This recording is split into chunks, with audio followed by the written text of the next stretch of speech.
9 अगस्त 2024 को कोलकाता के RG car hospital में 81 ईयर्स की पीजी डॉक्टर का उस हॉस्पिटल की सेमिनार हॉल में बड़ी ही बेरहमी से रेप और मर्डर कर दिया गया। विक्टिम की हालत ऐसी थी कि उसकी आंखों में चश्मे के कांच घुसने की वजह से आंखों से ब्लीडिंग हो रही थी। गर्दन की हड्डी टूटी हुई थी। प्राइवेट पार्ट से खून निकल रहा था। उसकी पैरों को वाइड एंगल में 90 डिग्री खींचा गया था। उसकी वजह से पैरों की हड्डियां भी टूटी हुई थी। मुंह से, नाक से और शरीर के हर हिस्से से खून ही खून निकल रहा था। अब मैं और डिटेल में बताऊंगा तो आप लोग सुन नहीं पाओगे और बताने की मुझमें भी ताकत नहीं है। दोस्तों, इस केस को डेफिनेटली कोई दबाने की कोशिश कर रहा है, क्योंकि मुझे कुछ लूप होल्स मिले हैं जो मैं आपको आगे बताऊंगा। इस क्राइम में अकेला संजय रॉय मुजरिम नहीं है जो हमें बताया जा रहा है। इसमें और भी लोग शामिल हैं। शायद उन्हें बचाने की कोशिश की जा रही है। कुछ लोग यह भी कह रहे हैं कि हॉस्पिटल इस घटना को दबाने की कोशिश कर रहा है, क्योंकि इस घटना के 5 दिन बाद ही क्राइम सीन से 20 मीटर की दूरी पर कंस्ट्रक्शन के नाम पर दीवार तोड़ी गई। तो कुछ लोग यह भी कह रहे हैं कि संजय राय किसी राजनीतिक पार्टी का मेंबर है। तो आइए डिटेल में जानते हैं। 9 अगस्त सुबह 10 बजे आरजी कार हॉस्पिटल से एक कॉल आया। पीड़ित डॉक्टर के पिता ने कॉल उठाया। हॉस्पिटल से उस इंसान ने कहा कि आपकी बेटी बीमार है, आप जल्दी से हॉस्पिटल में आ जाइए। बस इतना कहकर फोन काट दिया। उस लड़की के पिता को लगा मेरी अपनी बेटी से रात में ही बात हुई थी, वह ठीक थी, अभी अचानक उसे क्या हुआ। इसलिए उन्होंने दोबारा कॉल किया और पूछा कि आखिर हुआ क्या है। तो सामने वाले व्यक्ति ने कहा कि आपकी बेटी ने सुसाइड किया है, आप हॉस्पिटल आ जाइए। यह सुनकर उसके पिताजी रोने लगे और मां भी फूट फूट कर रोने लगी। अब वह दोनों हॉस्पिटल की तरफ जा ही रहे थे। उतनी ही देर में यह खबर पूरे शहर और सोशल मीडिया पर आग की तरह फैलने लगी और हॉस्पिटल के बाहर लोगों की भीड़ जमा हो गई। सबके मन में यही सवाल था कि आखिर यह सब कैसे हुआ और किसने किया। उस हादसे की रात उस डॉक्टर की 36 घंटे की ड्यूटी थी, जिसमें डॉक्टर्स को कंटिन्यू डे और नाइट जागकर इमरजेंसी के लिए हॉस्पिटल में ही रहना पड़ता है। उन्हें खाना पीना, नहाना, फ्रेश होना सब कुछ हॉस्पिटल में ही करना पड़ता है। उस रात भी विक्टिम और उनके 4 साथी सेमिनार हॉल में नीरज चोपड़ा की मैच देखते हुए खाना खा रहे थे। रात के 3 बजे उन्होंने डिनर किया और अपने अपने ड्यूटी पर चले गए। लेकिन विक्टिम यानी लेडी डॉक्टर थका हुआ महसूस कर रही थी, इसलिए उसने वहीं रुककर आराम करना ठीक समझा। सुबह के 4 बजे के करीब संजय रॉय उस सेमिनार हॉल में जाता है और डॉक्टर का रेप करता है।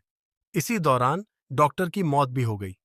इसके बाद सुबह 7:30 बजे बॉडी को देखा गया और जैसा मैंने शुरू में कहा था, 10 से 10:30 बजे डॉक्टर के पिता को कॉल करके कहा गया था आपकी बेटी ने सुसाइड किया है।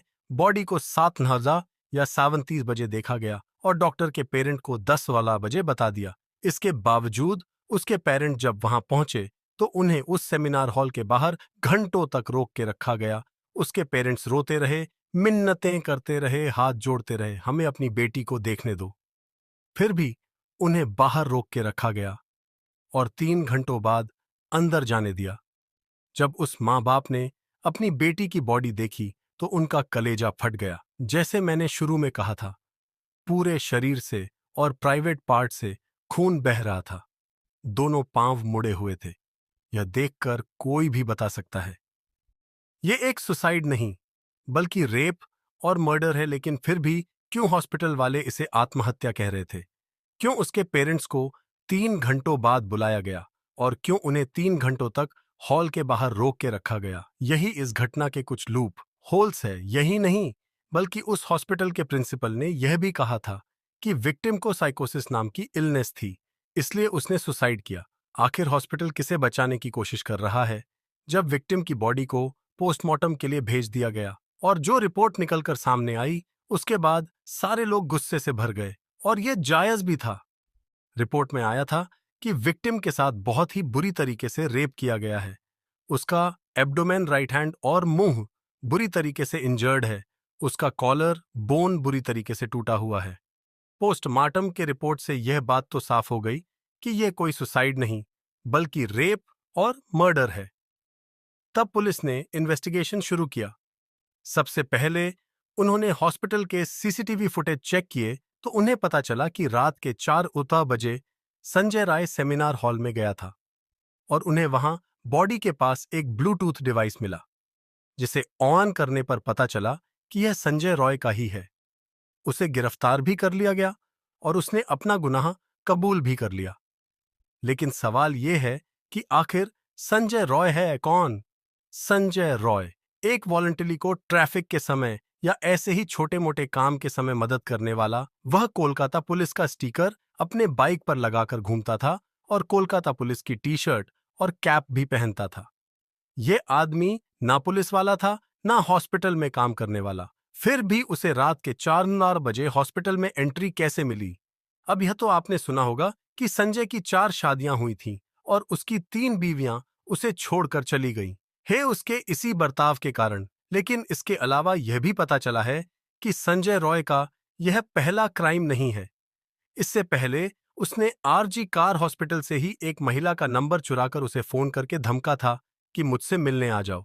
इसके अलावा कुछ महीनों पहले ही एक लेडी डॉक्टर ने संजय के ऊपर मिसबिहेविंग का केस किया था। इतने सारे क्राइम करने के बावजूद उसके ऊपर कोई एक्शन क्यों नहीं लिया गया? आपको क्या लगता है कि इस क्राइम में संजय के अलावा और भी लोग शामिल हैं? क्या इस केस को यहीं पर दबाने की कोशिश की जा रही है? आखिर मांजरा क्या है?